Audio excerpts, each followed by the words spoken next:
എന്തൊക്കെ എന്തൊക്കെ റാത്തന്നെ എന്തൊക്കെ നിങ്ങളെ വിഷയാന്നല്ലോ ഇപ്പൊ ഗ്രൂപ്പിൽ ചർച്ച. അത് ശരി. എന്താ സംഭവിച്ചപ്പോ? അത് ശരിക്കും തുടക്കം മുതലേ പറയണേ, ദിവസം തിരക്കില്ല. ഇല്ല പറഞ്ഞോളെ. ഞാന് നമ്മളെ പൊതുപരീക്ഷ നടന്നിരുന്നല്ലോ. നമ്മളെ സംസ്ഥാനം 24, 25, പിന്നെ 26 റിപ്പബ്ലിക്കാണ്, പിന്നെ 27 വാല്യുവേഷനും. ഞാൻ ഇതുവരെ വർക്ക് ചെയ്തിരുന്നത് നമ്മളെ ഹാദിയ CSCയിലായിരുന്നു. അപ്പൊ വർക്ക് ചെയ്തപ്പോ സ്വാഭാവികമായിട്ടും നമ്മളെ ആശയം എന്നുള്ള രീതിയിലാണ് മുന്നോട്ട് പോണത്. സ്വാഭാവികമായിട്ടും അവിടെയുള്ള പിന്നെ പൈതൃകവും തിരുത്തും മറ്റേ സാധനങ്ങളൊക്കെ നമുക്ക് എതിർപ്പുണ്ട്. അതൊക്കെ അവിടെ നിൽക്കട്ടെ. അപ്പൊ അതിന്റെ കൂട്ടത്തിൽ നമ്മള് പൊതുപരീക്ഷക്ക് പോയി.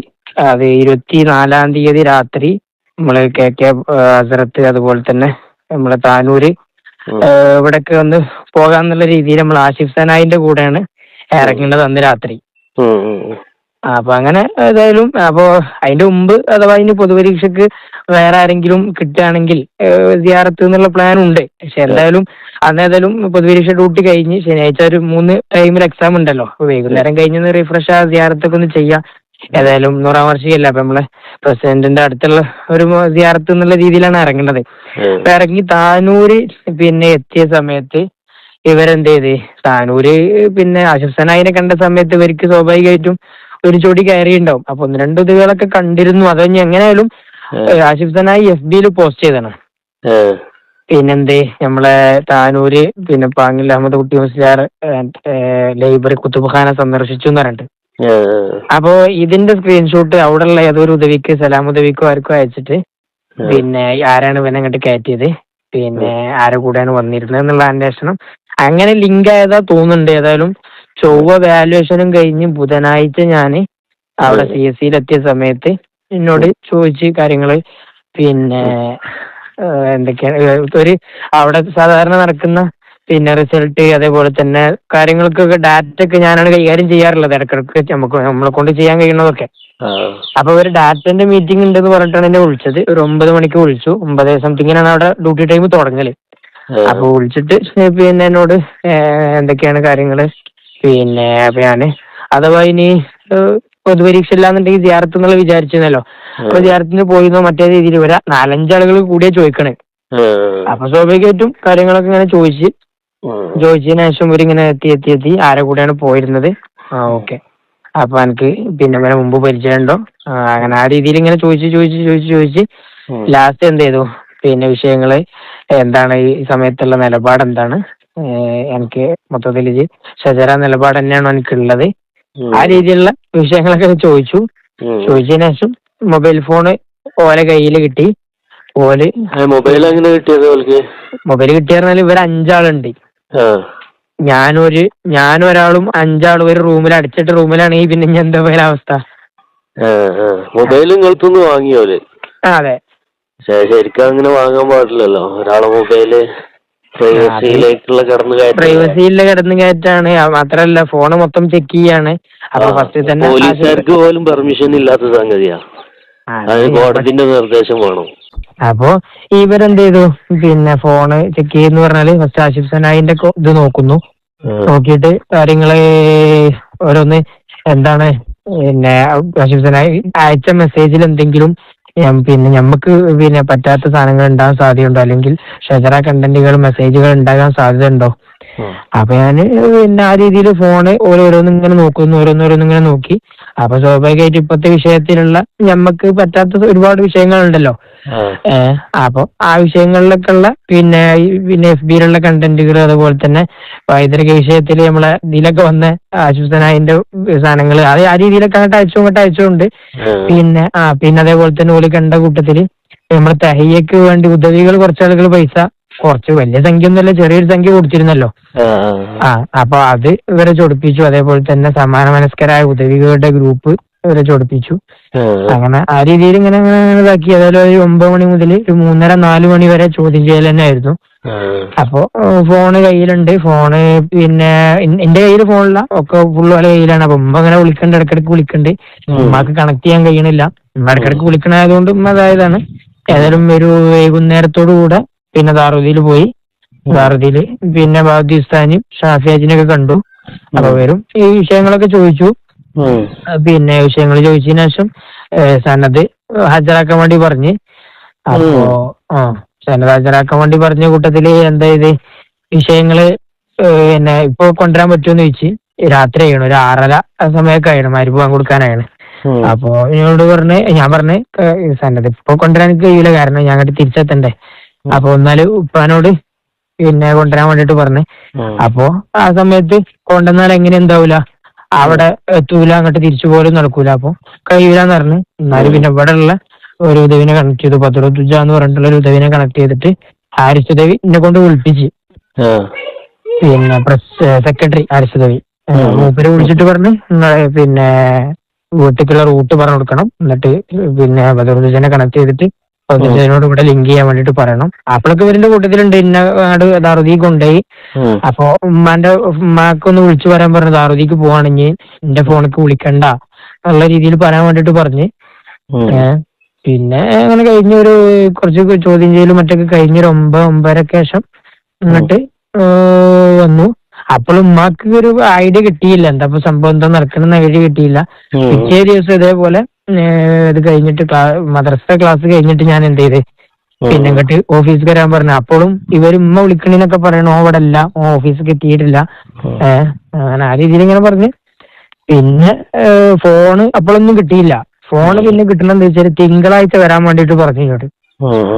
ശനി ഞായറൊക്കെ ഞങ്ങൾക്ക് നമ്മളെ താവനുമായി ബന്ധപ്പെട്ട വഫ്ദ് മഹല്ല് വിസിറ്റ് ഉണ്ട്, അതുകൊണ്ട് ശനി ഞായറൊന്നും ഞങ്ങൾ ഇവിടെ ഉണ്ടാവില്ല. തിങ്കളാഴ്ച വന്നു. തിങ്കളാഴ്ച ഞാൻ ഇവിടേക്ക് പോയിരുന്നു, കാസർഗോഡ് പോയിരുന്നു. പിന്നെ 31-ാം തീയതി മുതൽ തന്നെ പോയിട്ടുണ്ട്. അപ്പൊ തിങ്കളാഴ്ച അതിന് വേണ്ടിട്ട് മാത്രം വന്നതാണ്. അപ്പൊ തിങ്കളാഴ്ച വന്നതിന് ശേഷം ഒരു പറഞ്ഞ് എന്റെ ഫോണ് CSCയിലും ചാവിന്റെ വീട്ടിലും ഞാൻ ബുക്ക് പ്ലസിൽ മീറ്റിങ്ങിലുള്ളത്, ഒപ്പം കഴിയൂല, ഇപ്പൊ ഞാൻ അതിനായിട്ട് വരലൊന്നും കഴിയൂല. ഞാൻ പറഞ്ഞു ഞാൻ അതിനായിട്ട് വന്നതായിരുന്നു, ഫോൺ കിട്ടാൻ വേണ്ടിട്ട് മാത്രമാണ് വന്നത്, അതില് പിന്നെ കഴിയൂലെന്ന് പറഞ്ഞു. ഞാൻ കുറച്ച് സാധനങ്ങൾ എടുക്കാണ്ടായിരുന്നു. അതേപോലെ തന്നെ അതിന്റെ കൂട്ടത്തിൽ ഇവര് എന്ത് ചെയ്താണ്, പിന്നെ എന്റെ ഫോണ് പിടിച്ച് ചിലത്തെ കുറെ സാധനങ്ങൾ കളഞ്ഞാണ്.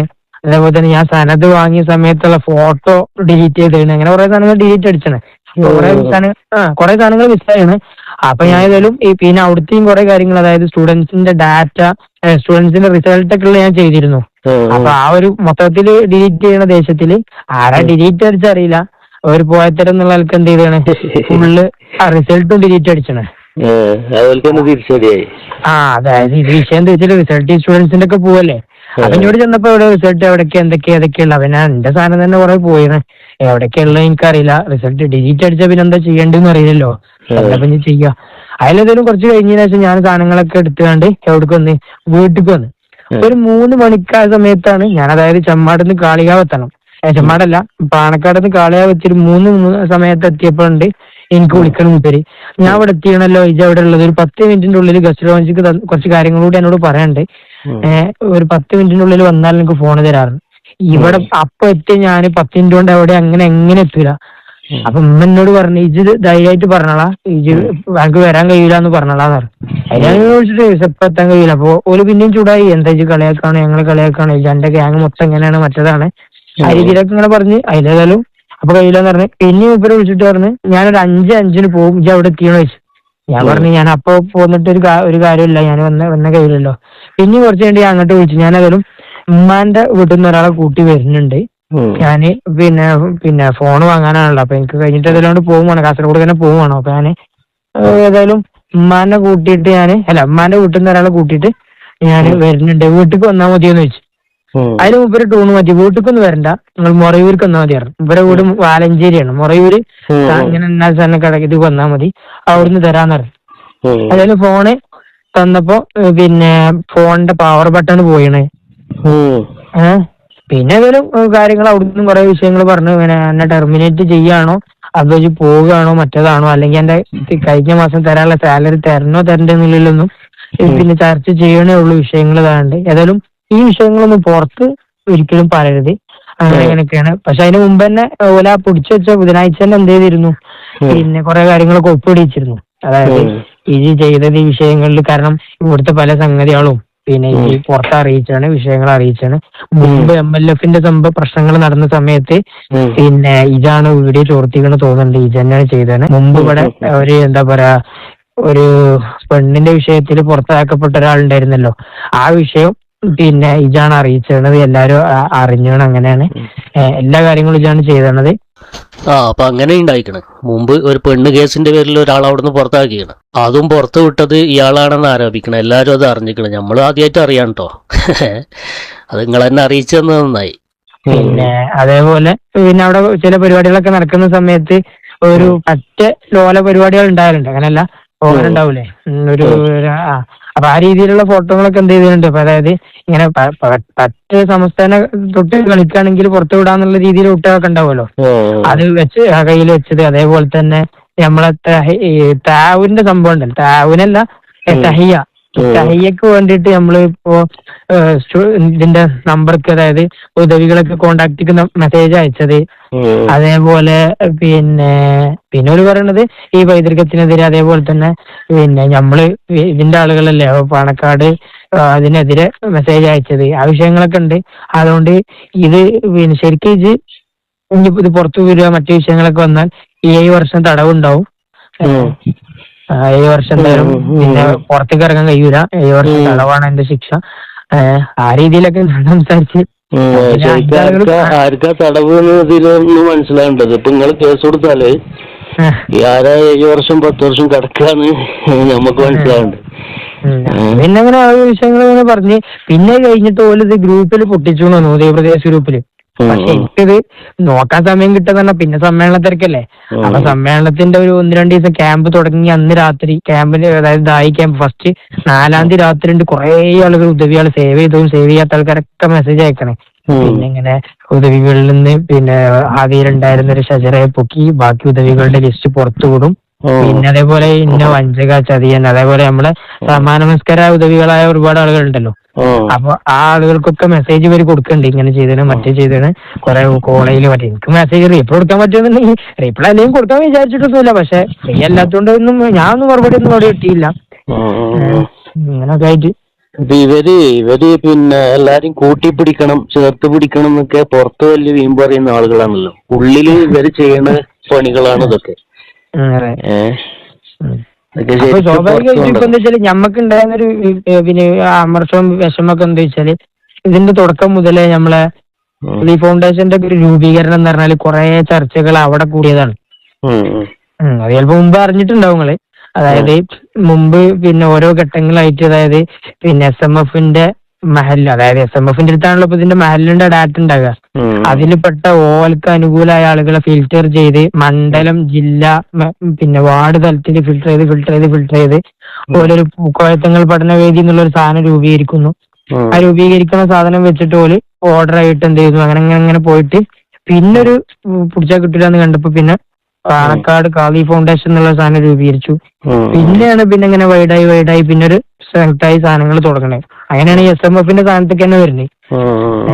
അപ്പൊ ഇവർക്ക് സ്വാഭാവികമായിട്ട് ഇത് പുറത്തു വിടരുത് മറ്റേ വിഷയങ്ങളൊക്കെയാണ്. പക്ഷെ ഞാനത് പിന്നെ ആ രീതിയിലൊന്നും സ്വാഭാവികമായിട്ടും കത്തിച്ചിട്ടുണ്ടാവില്ല. അപ്പൊ നിങ്ങൾക്ക് അറിയുന്ന കുറെ കാര്യങ്ങൾ തന്നെ ഇനിയും നിങ്ങൾ പുറത്ത് പറഞ്ഞിട്ടില്ല. അതന്നെ ഇത് ബുക്ക് എന്ന് പറഞ്ഞതാണ്. എന്താ വെച്ചാൽ അവിടെ നടന്ന പിന്നെ മീറ്റപ്പിന്റെ, അതായത് തലമറക്കാത്ത സംഭവങ്ങൾ. പിന്നെ ഇതിന്റെ ഒരു വിഷയം എന്താ വെച്ചാൽ പിന്നെ ചാർജ് ചിലപ്പോ നാട്ടിൽ നിന്ന് ആരോ പറഞ്ഞു എന്ന് പറഞ്ഞു. അതായത് ഇവര് പറഞ്ഞു എവിടെ എത്തിയെന്ന് വെച്ചാല് താവിന്റെ ഫണ്ട് ഞാൻ തഹിയക്ക് മറിച്ചു. അവിടെ 2 വൈരുദ്ധ്യമുള്ള, ഒന്നെങ്കിൽ എന്റെ അക്കൗണ്ടിലേക്ക് പൈസ വരണം, പിന്നെ അല്ലെങ്കിൽ എന്ത് ചെയ്യണം, റമദാനിൽ നടക്കണ താവിന്റെ അതേ സമയത്ത് തഹി നടക്കണം. രണ്ടും വേറെ സമയത്ത് നടന്നാണ്. അല്ല അത് പോട്ടെ, അതിന് പറയുന്ന പല രീതിയിലും പറയും, മറ്റേ പറയും. അപ്പൊ ഇന്നിപ്പോ എന്റെ അടുത്ത് അവിടെ ഉണ്ടായിരുന്നു, അതായത് അവിടെ ഉപയോഗിച്ചിരുന്ന ഒഫീഷ്യൽ ആവശ്യങ്ങൾക്ക് വേണ്ടി ഉപയോഗിച്ചിരുന്ന ഫോൺ തന്ന സമയത്ത് സിമ്മയിലുണ്ടായിരുന്നു. അപ്പൊ സിം ഇപ്പൊ നോക്കുന്ന സമയത്ത് എന്റെ പേരിലാണ് ആ സിം ഉള്ളത്. അപ്പൊ ഞാൻ കൊടുക്കണ്ടെന്നുള്ളൊരു വേറെ ചർച്ച ഉണ്ട്. കാരണം ഒരു കുറെ കളിപ്പിച്ചതുകൊണ്ട് അതിനിപ്പോ അങ്ങോട്ട് പോയി കൊടുക്കലും മറ്റൊക്കെ അതിനുള്ളൊരു ഇതുണ്ട്. പിന്നെ അപ്പൊ നിങ്ങള് ചെയ്തു തെറ്റതാണ്. ഇപ്പൊ സമസ്തന്റെ സമ്മേളനം സജീവമായി, അതുപോലെ ഡെവലപ്മെന്റിൽ നിങ്ങളുണ്ടല്ലോ. അതൊക്കെയാണ് ഒന്നുകൂടി ചെറുപ്പിച്ച്. ഇപ്പൊ അത് വന്നപ്പോ പിന്നെയും മെസ്സേജുകൾ വരിക, എന്താ ചെയ്തെന്ന് മറ്റേ ചെയ്തെന്ന്. പിന്നെ അതേപോലെ ശതാബ്ദി യാത്രക്ക് പിന്നെ കണ്ടന്റുകൾ കൊടുത്തു, അതായത് വീഡിയോക്കും മറ്റൊക്കെ ഉള്ള കണ്ടന്റുകളും സാധനങ്ങളും കൊടുത്തു. അപ്പൊ ആ രീതിയിൽ തറവാട്ടിൽ നിന്ന് എടുത്തു കൊടുക്കല്ലോ, നിങ്ങളെ ക്രിയേറ്റിവിറ്റിക്ക് അനുസരിച്ച് നിങ്ങൾ ചെയ്യണല്ലേ. സ്വാഭാവികമായിട്ടും അപ്പൊ കൂട്ടത്തിൽ ബന്ധിച്ചിട്ട് ഇവർക്ക് പിന്നെ ഈ സാധനങ്ങളൊക്കെ ഇതിനുള്ളിൽ നിന്നിട്ട് പിന്നെ ഇതിന്റെ സാധനങ്ങൾ ഇതാക്കി. പിന്നെ ചോർത്തി എന്ന് പറയുന്ന സാധനം ഇപ്പൊ ഇതാണ്, അതായത് പിന്നെ ഈ കോണ്ടാക്ടുകൾക്കൊക്കെ മെസ്സേജ് കൊടുക്കാൻ വേണ്ടിയിട്ടുള്ള സാധനം ഉണ്ടല്ലോ ഈ കോണ്ടാക്ടുകള്, അതാണ് ഈ തിരുത്ത് എന്നുള്ള പരിപാടി. അവർക്ക് ഭയങ്കര തിരിച്ചടിയായിട്ടുണ്ട്, ഒരുപാട് ഉദവികൾ അവർക്ക് എതിരാണ് എന്നൊക്കെ കേട്ടിരുന്നു. അതെ. അപ്പൊ തിരുത്തിലും മറ്റതിലൊക്കെ ഉള്ള നിലപാട് എന്താ, ഇതെന്താ വിഷയങ്ങൾ എങ്ങനെയാണ് സമീപിക്കുന്നത് മൊത്തത്തിൽ ഇപ്പോഴുള്ള വിഷയങ്ങളിലുള്ള പിന്നെ അതായത് ഇപ്പോ ഇതുണ്ടല്ലോ പൈതൃക സമ്മേളനം നടന്നു. പിന്നെ പാണക്കാട് തെങ്ങന്മാരൊക്കെ പരിപാടിയിൽ പങ്കെടുത്തു. ഇപ്പുറത്ത് ഉമ്മർ ഫൈസ് ഒരു വിഷയം പറഞ്ഞു, ഇത് ഏത് ഭാഗത്താ നിക്കണെന്ന് ചോദിച്ചു. അല്ലെങ്കിൽ വാഫി വിഷയത്തിൽ സമസ്തന്റെ കൂടെയാണോ പാണക്കാട് തെങ്ങന്മാരെ കൂടെയാണോ, അങ്ങനത്തെ ആ ഒരു എന്നുള്ള ചോദ്യം ഉണ്ടല്ലോ കുറച്ച്.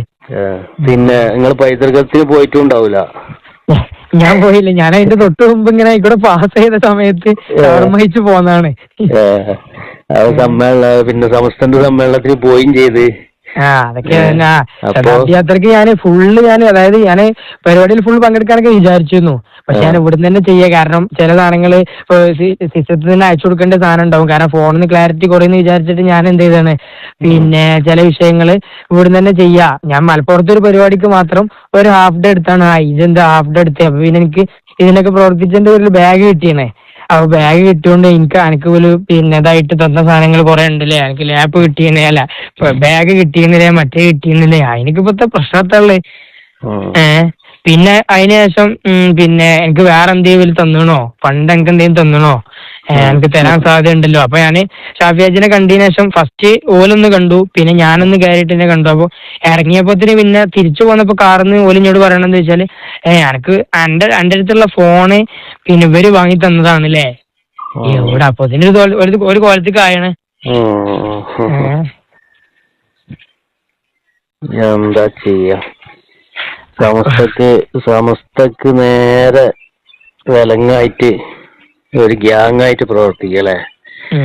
ഇപ്പൊ ഒരു ഒന്നായിട്ടൊരു ടീം നോക്കുമ്പോഴേ, അതായത് ഒരു 4-5 ആൾക്കാർ ഒരുമിച്ച് കൂടി കാര്യങ്ങൾ ചെയ്യുമ്പോ നമ്മളിപ്പോ വാതിലടിച്ചാണ്ട് പിന്നെ ചോദിച്ചാൽ പിന്നെ നമുക്ക് അവിടെ നിന്ന് ഇറങ്ങാൻ കഴിയില്ലല്ലോ. എല്ലാരും ഇങ്ങോട്ട് ചോദിക്കണം എന്താ വെച്ചാൽ നിങ്ങളെന്തിനാണ് ഫോൺ കൊടുത്തത്, നിങ്ങളെന്തിനാണ് സനത് കൊടുത്തത്, നിങ്ങളെന്തിനാ ഓലെ ചോദ്യത്തിന് നിന്നത്, നേരെ പോകുന്നൂടെ. പക്ഷെ സാഹചര്യം ഇങ്ങനെ ആയതുകൊണ്ടല്ല. പേരാമ്പ്ര MLA ഫാത്തിമ തെഹ്രയ്ക്കെതിരെ മുസ്ലിം പണ്ഡിത സംഘടനയായ സമസ്ത, മുസ്ലിം ലീഗ് MLA ആയ തഹ്ലിയ സ്വകാര്യ ചടങ്ങിൽ നിലവിളക്ക് തെളിയിച്ചതിനെതിരെയാണ് സമസ്ത മുഷാവറ യോഗത്തിന്റെ വിമർശനം. നിലവിളക്ക് തെളിയിക്കൽ അനിസ്ലാമികമാണെന്നും മുസ്ലിങ്ങൾ അത് വർജിക്കണമെന്നും സമസ്ത മുഷാവറ യോഗം ആഹ്വാനം ചെയ്തു. വിവരങ്ങളുമായി റിയാസ് KMR ചേരുന്നുണ്ട്. റിയാസ്, ഏതായാലും മുസ്ലിം ലീഗിന്റെ തന്നെ MLAക്കെതിരെയാണ് ഇപ്പോൾ മുഷാവറ സമസ്ത രംഗത്തെത്തിയിരിക്കുന്നത്. എന്തൊക്കെയാണ് മറ്റു വിവരങ്ങൾ? ഫാത്തിമ തഹ്ലിയ പേരാമ്പ്ര MLA ആയി സത്യപ്രതിജ്ഞ ചെയ്ത ശേഷം പങ്കെടുത്ത ഒരു സ്വകാര്യ ചടങ്ങിൽ നിലവിളക്ക് കൊളുത്തിക്കൊണ്ട് ഉദ്ഘാടനം നിർവഹിച്ചിരുന്നു. ആ സ്വകാര്യ ചടങ്ങ് അങ്ങനെയാണ് ഉദ്ഘാടനം അവർ നിർവഹിച്ചത്. ഇതിനെതിരെയാണ് കഴിഞ്ഞ ദിവസം കോഴിക്കോട് സമസ്താലയത്തിൽ ചേർന്ന സമസ്തയുടെ കേന്ദ്ര മുഷാവറ യോഗം രംഗത്ത് വരുന്ന ഒരു സാഹചര്യം ഉണ്ടായിട്ടുള്ളത്. അതിൽ തന്നെ സമസ്ത മുഷാവറ യോഗം പ്രസ്താവന ഇറക്കിയിരിക്കുന്നത് ഇസ്ലാമികമല്ലാത്ത മറ്റു മതങ്ങളുടെ മുസ്ലിങ്ങൾ വർജിക്കണമെന്നാണ്. എന്നാൽ നിലവിളക്ക് കൊളുത്തൽ എന്നുള്ളത് പൊതുവെ നമ്മൾ പൊതുവായ ഉദ്ഘാടന ചടങ്ങുകളിലും മറ്റുമൊക്കെ കണ്ടുവരുന്ന ഒരു രീതിയാണ്. അതുമാത്രമല്ല, നിലവിൽ നടക്കുന്ന നിലവിളക്ക് സംബന്ധിച്ച ചർച്ചയിലാണ് മുഷാവറ യോഗം ഇത്തരത്തിലൊരു തീരുമാനം കൈക്കൊണ്ടത്. പ്രത്യേക ആചാരങ്ങളിൽ നിലവിളക്ക് കത്തിക്കൽ ഒരു പ്രത്യേക മതചടങ്ങുകളായി കാലങ്ങളായി അമുസ്ലിങ്ങൾ നിർവഹിച്ചു വരുന്ന കാര്യമാണ്. അത്തരം ആചാരങ്ങൾ നടത്തിവരുന്ന ആളുകൾ ഇസ്ലാം വിരുദ്ധ വിശ്വാസങ്ങൾ ഉൾക്കൊള്ളുകയാണ് ചെയ്യുന്നത് എന്നാണ് സമസ്ത കേന്ദ്ര മുഷാവറ ആരോപിക്കുന്നത്. അതുകൊണ്ട് തന്നെ അത് അമുസ്ലിങ്ങളോട് സാദൃശ്യം പുലർത്തുക എന്ന നിലയിലാണ് അത് ചെയ്യുന്നതെങ്കിൽ ആ പ്രവൃത്തി നിഷിദ്ധവും കുറ്റകരവുമാണ് എന്ന് ഇവർ വ്യക്തമാക്കുന്നു. ഒപ്പം തന്നെ എന്നാൽ ഒരാൾ വെളിച്ചം മാത്രം ഉദ്ദേശിച്ച് മറ്റു വിളക്കുകളെ പോലെ വെളിച്ചം ലഭിക്കാനുള്ള ഒരു ഉപാധി എന്ന നിലയിൽ നിലവിളക്ക് കത്തിച്ച് ഉപയോഗപ്പെടുത്തുകയാണെങ്കിൽ അത് അനുവദനീയമാണ് എന്നുകൂടി പറയുന്നുണ്ട്. ഇത് പ്രധാനമായും ഉദ്ദേശിച്ചത് ഫാത്തിമ തഹ്ലിയ നിലവിളക്ക് കൊളുത്തിയതിനെതിരെയാണ്. നേരത്തെ മുൻ വിദ്യാഭ്യാസ വകുപ്പ് മന്ത്രിയായിരുന്ന PK അബ്ദുറബ്ബ് ഒരു പൊതുചടങ്ങിൽ വെച്ച് നിലവിളക്ക് കൊളുത്തിയതിനെതിരെ ഈ ഇസ്ലാമിക സംഘടനകൾ വലിയ വിമർശനവുമായി അന്ന് രംഗത്ത് വന്നിരുന്നു. പിന്നീട് അതിൽ അദ്ദേഹം ഖേദമൊക്കെ പ്രകടിപ്പിക്കുന്ന ഒരു സാഹചര്യമൊക്കെ അബ്ദുറബ്ബിന്റെ ഭാഗത്തുനിന്ന് ഉണ്ടായിരുന്നു. അത് വലിയ വിവാദമായിരുന്നു. അബ്ദുറബ്ബ് നിലവിളക്ക് കൊളുത്തിയത് വിവാദമായിരുന്നു. അതിനുശേഷം ഇപ്പോൾ ഫാത്തിമ തഹ്ലിയയാണ് സമാനമായ ഒരു വിവാദത്തിന് ഇരയാക്കപ്പെട്ടിരിക്കുന്നത്. അതും സമസ്ത പോലൊരു പണ്ഡിത സംഘടനയുടെ ഭാഗത്തു നിന്നാണ് ഇത്തരമൊരു പ്രസ്താവന വന്നിരിക്കുന്നത്. സാധാരണ സത്യപ്രതിജ്ഞ ചെയ്ത ഒരു MLA ആണ്, ഭരണഘടന തൊട്ട് സത്യപ്രതിജ്ഞ ചെയ്ത ഒരു MLA ആണ്. ആ MLA ഇന്നത് മാത്രമേ ചെയ്യാവൂ എന്ന് ഏതെങ്കിലും സാമുദായിക സംഘടനയ്ക്ക് അങ്ങനെ തീരുമാനമെടുക്കാൻ കഴിയുമോ എന്നുള്ളതൊക്കെ പൊതുസമൂഹം ചർച്ച ചെയ്യുന്ന ഒരു വിഷയം കൂടിയാണ്. തീർച്ചയായും. ഏതായാലും പേരാമ്പ്ര MLA ആയ ഫാത്തിമ തഹ്ലിയക്കെതിരെയാണ് സമസ്ത രംഗത്തെത്തിയിരിക്കുന്നത്. മുസ്ലിം ലീഗ് MLA ആയ തഹ്ലിയ സ്വകാര്യ ചടങ്ങിൽ നിലവിളക്ക് തെളിയിച്ചതിനെതിരെയാണ് ഇപ്പോൾ സമസ്ത മുഷാവറ യോഗത്തിന്റെ വിമർശനമുണ്ടായിരിക്കുന്നത്. നിലവിളക്ക് തെളിയിക്കൽ അനിസ്ലാമികമാണെന്നും മുസ്ലിങ്ങൾ അത് വർജിക്കണമെന്നതുമാണ് സമസ്ത മുഷാവറ യോഗത്തിന്റെ ആഹ്വാനം ഉണ്ടായിരിക്കുന്നത്. ഏതായാലും റിയാസ് KMR ആണ് വിവരങ്ങൾ നൽകിയത്. അസ്സലാമു അലൈക്കും വറഹ്മത്തുള്ളാഹി വബറകാതുഹു. പ്രിയപ്പെട്ട സഹോദരങ്ങളെ, നിങ്ങൾ ഈ സ്ക്രീനിൽ കാണുന്ന ഫോട്ടോ പയ്യോളിയിൽ ഒരു പാവപ്പെട്ട കുടുംബം വീട് വെക്കാൻ വേണ്ടി ഉദ്ദേശിക്കുന്ന ഒരു സ്ഥലത്തിൻ്റെ ഫോട്ടോ ആണ്. വളരെ പാവപ്പെട്ട കുടുംബമാണ്. ഈ സ്ഥലം തന്നെ വാങ്ങിയത് വളരെ പ്രയാസപ്പെട്ടുകൊണ്ടാണ്. വെള്ളം നിൽക്കുന്ന ഒരു പ്രദേശം കൂടിയാണത്. അവിടെ മണ്ണിട്ട് നികത്തിയാൽ മാത്രമേ വീട് വെക്കാൻ സാധിക്കുകയുള്ളൂ. 3 ചെറിയ മക്കളാണുള്ളത്. കൂലിപ്പണിക്ക് പോയി നിത്യജീവിതം പുലർത്തുന്ന ഒരു കുടുംബമാണ്. അവരെ സംബന്ധിച്ചിടത്തോളം വാടക വീട്ടിലാണ് ഇപ്പോൾ അവർ താമസിച്ചു കൊണ്ടിരിക്കുന്നത്. അവിടുന്ന് പോകാൻ വേണ്ടി വാടകക്കാരൻ, അതിൻ്റെ ഉടമസ്ഥൻ ആവശ്യപ്പെടുന്നുണ്ട്. അത്രയേറെ ഒരു പ്രയാസത്തിൽ എവിടെ പോകുമെന്നൊന്നും അറിയാതെ വല്ലാതെ വിഷമിച്ച് നിൽക്കുകയാണ്. അവർക്കിപ്പോൾ ഒരു 3 ലോഡ് കല്ല് കിട്ടിയാൽ, അതിൻ്റെ സിമൻറ്റും കിട്ടിയാൽ അവർക്കൊരു അടിത്തറ പാകാം എന്ന ആഗ്രഹമുണ്ട്. അതിൻ്റെ മുകളിൽ എന്തെങ്കിലും വെച്ച് കെട്ടിയിട്ട് താമസിക്കണം എന്ന് ആഗ്രഹിക്കുന്നുണ്ട്. അവരുടെ കയ്യിൽ യാതൊരു നിവൃത്തിയുമില്ല. വളരെ പ്രയാസമാണ്. അതെത്രയും പെട്ടെന്ന് തന്നെ നടക്കേണ്ടതുണ്ട്. കാരണം വാടക വീട്ടിൽ നിന്ന് ഇറങ്ങിക്കൊടുക്കാൻ ആവശ്യപ്പെടുകയാണ്. മാത്രവുമല്ല, റോഡിന് വേണ്ടി പോകുന്ന സ്ഥലമാണ് ഈ വാടകയ്ക്ക് താമസിക്കുന്നത്. അത് എളുപ്പത്തിൽ തന്നെ ഇറങ്ങിക്കൊടുക്കേണ്ടി വരും. ആ സമയത്ത് എവിടെ പോകും, എന്തു ചെയ്യുമെന്നറിയാതെ പ്രയാസപ്പെട്ട് നിൽക്കുകയാണ്. ഇവരുടെ കയ്യിൽ ഈ ഒരു 4 സെന്റ് സ്ഥലം മാത്രമാണുള്ളത്. അവിടെ ഒരു തറ കെട്ടിയാൽ അവർക്ക് സുഖമായി അവിടെ എന്തെങ്കിലും വെച്ച് കെട്ടിയിട്ട് താമസിക്കാം. അതിന് 3 ലോഡ് കല്ല് ആവശ്യമുണ്ട്, അതിൻ്റെ സിമൻറ്റും ആവശ്യമുണ്ട്. കഴിയുന്നവരൊക്കെ യാതൊരു മടിയും കൂടാതെ ഈ പരിശുദ്ധമായ ദിനരാത്രങ്ങളിൽ നിങ്ങളുടെ സ്വതക്ക ഇതിനു വേണ്ടിയാവട്ടെ. ഇനി ആർക്കെങ്കിലും നേരിട്ട് വന്ന് കണ്ട് ബോധ്യപ്പെട്ട് വല്ലതും ചെയ്യണമെന്ന് ആഗ്രഹിക്കുന്നവരുണ്ടെങ്കിൽ അവർക്ക് ഈ നമ്പറുമായി ബന്ധപ്പെട്ടാൽ, ഗൂഗിൾ പേ നമ്പറാണ്, അതിൽ ബന്ധപ്പെട്ടാൽ ഇൻഷാ അല്ലാഹ് നിങ്ങൾക്ക് വരാവുന്നതാണ്, കാണാവുന്നതാണ്, ബോധ്യപ്പെടാവുന്നതാണ്.